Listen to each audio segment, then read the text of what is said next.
আমাদের গাড়ওয়া এক্সপ্রেস এখন ফতেপুর সিকরি পেরোচ্ছে।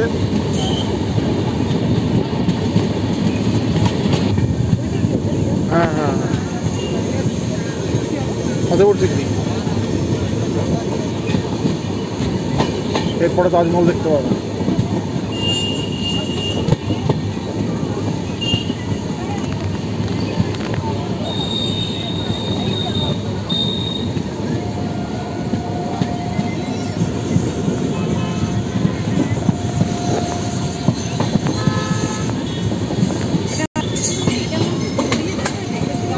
না, ওটা তাজমহল, লাল কেল্লা দেখেছি।